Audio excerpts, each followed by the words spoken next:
And now, it's time for another Dice Tower review with Tom Vasel.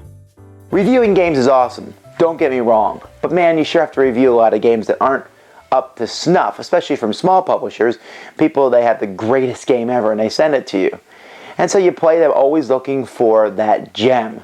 Well, I got this game here called Scrumbrawl, and I wasn't, when I was shown the game I thought, oh, another small publisher, well, we'll see. The name didn't really inspire anything, Scrumbrawl. When I opened it up and looked at the artwork, I was a little bit more impressed. I very much liked the artwork, but once I played the game, I was hooked. Now, this is not a game of great seriousness and great strategery. This is a game of just absolute chaotic fun. That would be the best way to explain it. I really very much enjoy this. It's a game that simulates some futuristic, or no, not futuristic, some fantasy in the past, some kind of sport. I guess it would be closest to maybe rugby, basically where you are all trying to get a ball into a goal while beating the snot out of each other along the way. Here, I'll show you.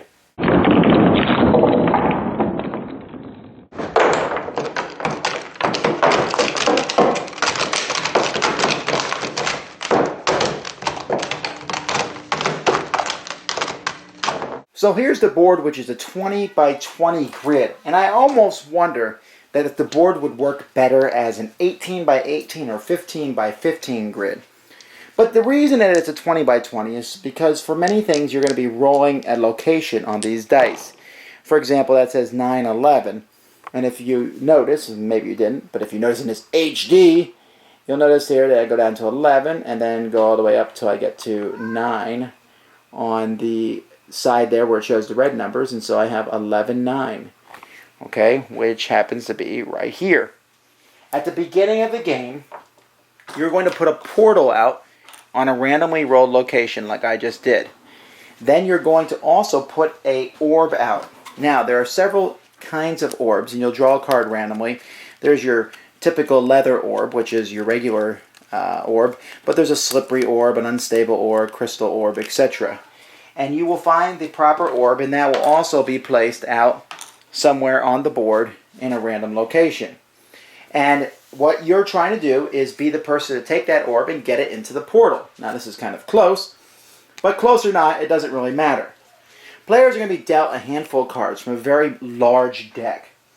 And on your turn, you will draw cards, and then you can play cards. Now one of the things you can do is you can play a card in front of you that shows a character. So here we have, for example, the Phoenix. Now you'll notice there's a bunch of stats down the side. Looks complicated, but it's not. First one's throw, then catch, then range, then movement, how many attacks you have, your attack value, and your defense value. So it's a very simple system, and you'll notice that characters have very different abilities, and you can argue and say some characters are better than other characters, but that doesn't really matter. Characters are also one of several different colors to show what race they're from, and they work better with other ones. So you have these different stats, and then each character also will have a special ability. So if I play one of these characters, I will find the matching card and put it in one of my bases. Each player has 3 bases, and then that guy will randomly show up on the board. Now the turn that he shows up on the board, he can't do anything. And I can summon all 3 of them on my first turn if I want to. But I will then, on future turns, I will move them their move value on the board, and they can move straight or diagonally. I'm trying to pick up the orb and run with it into the portal, at which point I score a point, which is marked by these little blue tokens, and that character will be gone, and I'll have to bring out a new character. Or I can run up to other characters on the board, and I can fight them. When I do so, it's very simple. I roll a die, a 20-sided, add it to my attack. The other person rolls a 20-sided die, adds it to their defense. If I hit them, they're dead. Everyone has 1 hit point. If they survive, then they can attack me back in retaliation, and if they hit me, I'm dead. Some characters have range attacks, and some characters have multiple attacks that they can make against other characters. You can also pass the ball from one character to another character.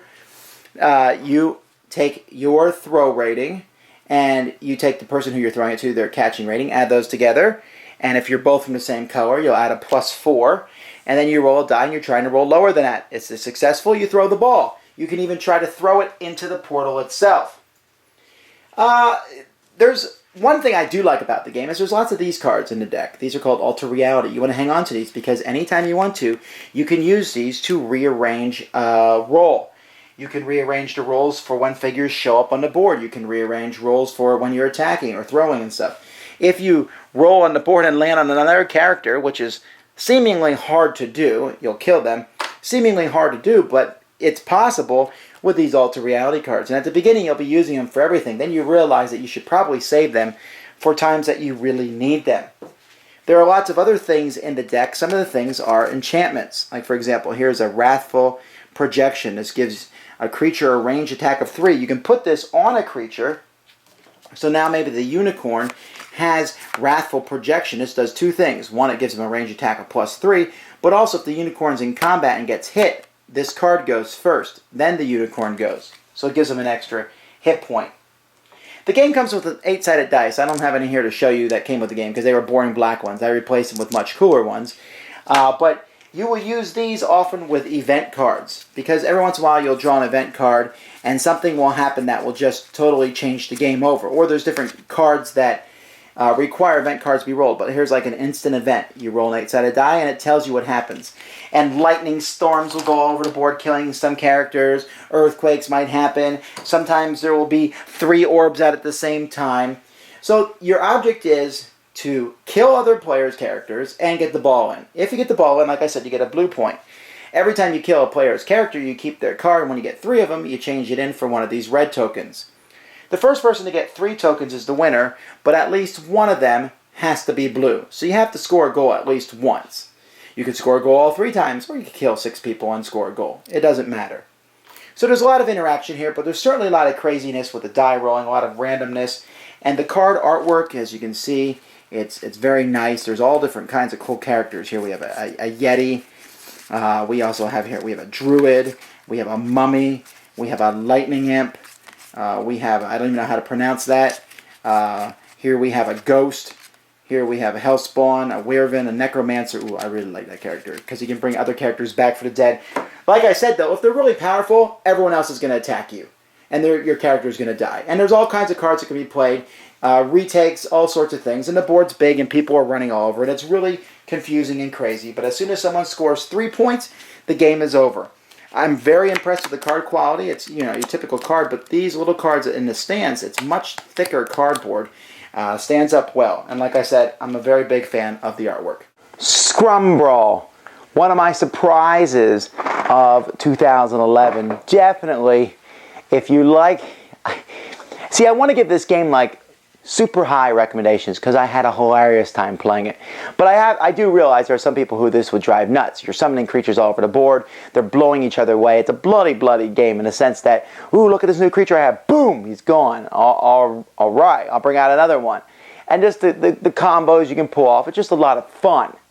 It's kind of silly fun. I mean, there is some strategic implications to the game. You know, I'm going to move over here. I'm going to pass from him to him. Passing isn't as prevalent as you might think because it is difficult to do. Punching other people is quite more prevalent. And the card play, saving cards, you know, it's kind of a crazy mixed up game, but I like it. I don't know how else to explain it. I like the huge variety. I mean, there's, I think, 50 different characters that can show up over the course of the game, and they all have a different feel to it, you know. And just because one seems super powerful doesn't mean everyone else is going to gang up on that one and take it down. So it's a lot of fun, but you have to have a certain mindset to enjoy the game. Fortunately, I do. Thanks for joining us today. For more written, audio, and video reviews, as well as the #1 board game podcast, check out the website at www.thedicetower.com. Until then, this is Eric Summerer, and you've been watching The Dice Tower.